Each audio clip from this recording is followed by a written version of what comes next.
Undercover Carson, secret agent.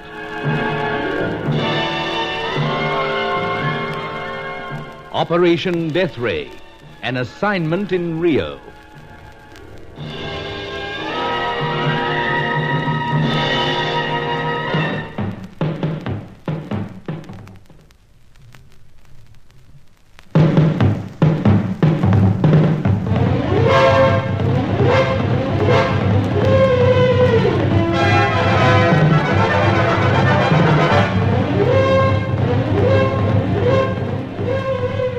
The long-sought Carl Schmidt, the former flyer who'd brought the scientists out to South America, was now dead. Dead from the poisonous dart of a blowgun. Killed just as he was about to reveal to me the names of those scientists. One name had fallen from his dying lips. Mama Rosa. But it meant nothing to me, nor to my Rio contact, Sir Giles Davenport. It seemed that other agents were successfully hindering us. But then came the clue that told us who one of these agents might be. Angelo, Sir Giles' swarthy servant, had managed to get hold of the blowgun used against Schmidt. Faintly scrawled on it were several vital words. Yes, Carson, I see it now. Jensen, Rua de Uvidor. That's right, Sir Giles. Helena Jensen. Well, she's been a suspect all along. So, perhaps Fakerelli was right. Now, how do you mean, old chap? Well, the alluring fair has been telling me not to trust the fair Helena. The way I feel now, Carson, I wouldn't trust any of these delightful lady friends of yours. But this would appear to pin the guilt on Miss Jensen. Still hard to imagine. Oh, good heavens, man, you are a trusting soul. Seems I'm not cut out for this undercover business. Well, Carson, whether you are or not, the fact is that we are groping. Somewhat, anyway. Though we've two leads to follow. First, the one name that Carl Schmidt, poor fella, managed to tell you. So, Mama Rosa. Odd name. Most. And we've also got Angelo on the job. Strangely enough, it seemed to touch off a glimmer of something in the dear fellow's dark mind. Well, let's hope it means something. Just one name, and we may touch off a chain reaction, to borrow an atomic term. Indeed, Carson, indeed. We must lay our hands on this secret weapon before anyone else. But what about this foul object here? The blowgun? Yes, old chap. Easy to see, Sir Giles, that you don't share my interest in ancient weapons. There's a lot of things I don't share with you, Carson. Neither an interest in weapons nor lethal pipes.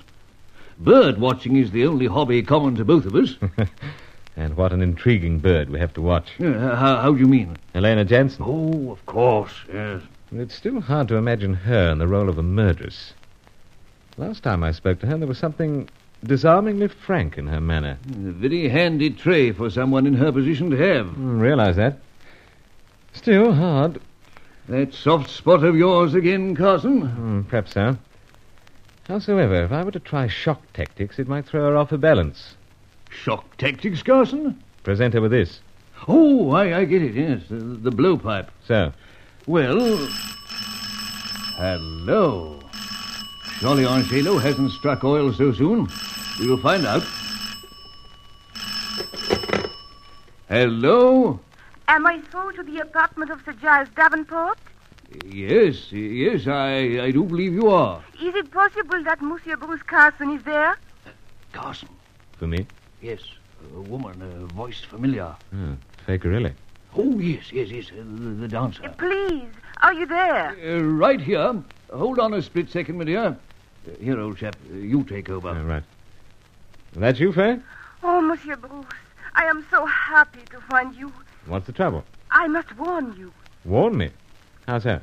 Wherever you are, take great care.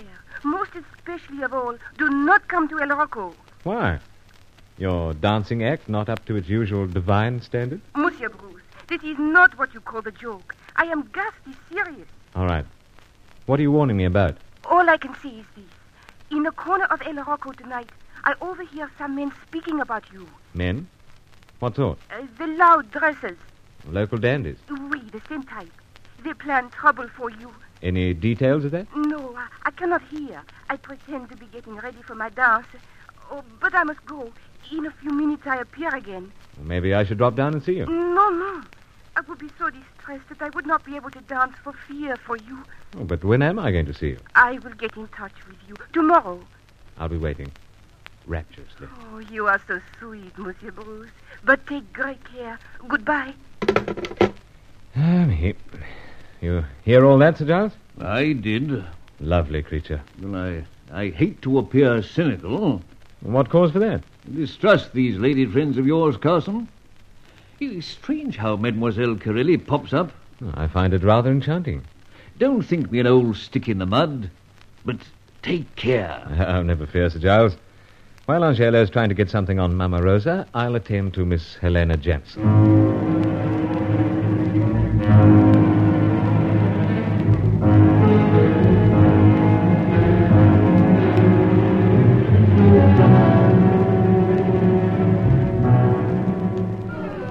Still nothing on that vital word the following day. So I wrapped up the blowgun and set out for Helena Jansen's shop in Rua de Uvidor. Edged through the jostling crowd on the pavement, and then into the sophisticated quiet of the shop. I waited a few minutes while Helena disposed of a customer. She came over to me as cool and self-assured as usual. She had a very graceful walk. So sorry to keep you waiting, Mr. Carson. No, not at all. Always plenty to see here. Very fine collection. Thank you. It's about the pipe, I take it. Pipe? That Spanish pipe I mentioned last time you called in. Oh, that. No. Then what, Mr. Carson? Well, something to show you. All right to unwrap it on this table? Quite all right. Good.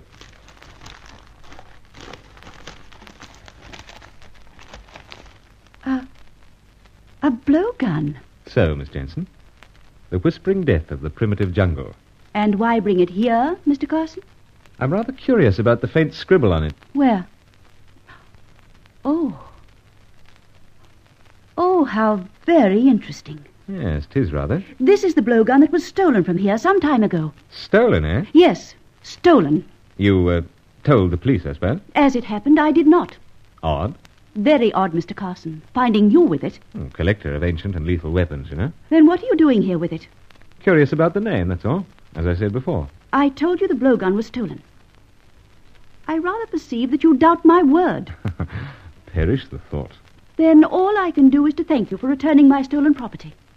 That is why you've brought it here. Well, dare say it is, now that it's turned out to be yours. Very kind of you, Mr. Carson. I'm rather pleased to have it back. Thought you might be. Mr. Carson, you speak as if there might be something more to this than you're letting on. Oh, no. Leave it with you. Get in touch when that Spanish pipe turns up. You can depend upon that, Mr. Carson. Anything wrong? I have another customer. Huh? Oh, yes. Say, old chap, don't I know you? Not Bruce Carson. That's me. Roger Deauville. Roger Claudius Deauville, if I remember our school days rightly. I'm trying to live the Claudius down, old boy. But what are you doing in this part of the world? Oh, out here on a routine job with the British meat importing crowd I'm with. Oh, yes, your pater was a big noise in something like that. So? Still the old staccato Carson, eh? But fancy striking you here, of all places. Oh, still keen on ancient and lethal weapons, you know. Been here on a small, allied matter. Oh, you know Miss Jansen? No, Carson, I don't. Miss Helena Jansen, may I present Roger Deauville.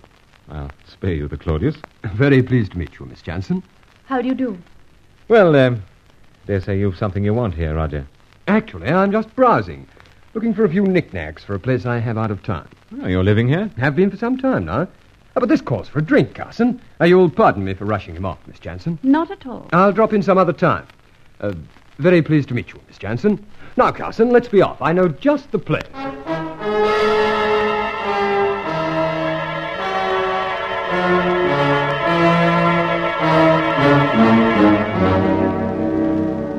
I'm rather sensitive to such things, otherwise I'd hardly have been on undercover work. And the thing that struck me was that Helena Jansen and Roger Deauville did know each other. I was more than interested to have a drink with this fellow. He was in some travel agency, moved all over the Americas. I was doubly interested when he skillfully tried to pump me. Sir Giles still hadn't anything to report, so I fell in with Deauville's suggestion. You got through to the company? Only just. We've been yarning for a long time, Roger. Office is nearly vacated. Yes, we've made a day of it, all right. Well, how about the other half? How so? Evening at my place, out of town. I get some friends to drop over. Or have you any other plans? No, only two, please. Good show. We'll have another couple, then push on. Whatever you say. I've got the car parked around the corner. I didn't leave the tail lights on, but it'll be all right. Anyway, bung now.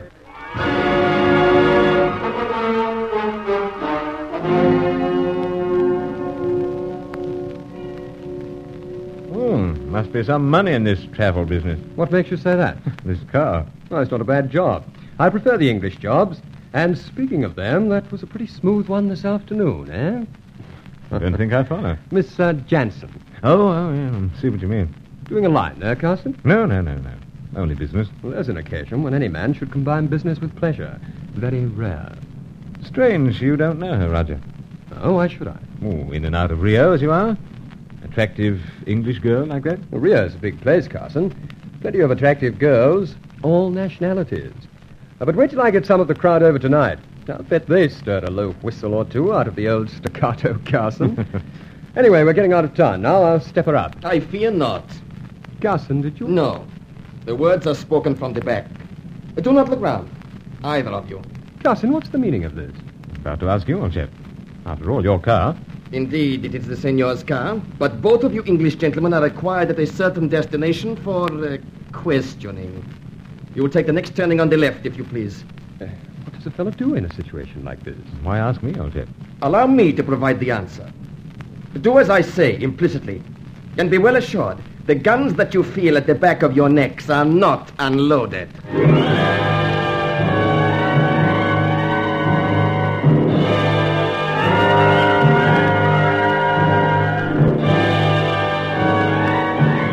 Someone had been riding silently in the back of the big car for 5 or 6 miles.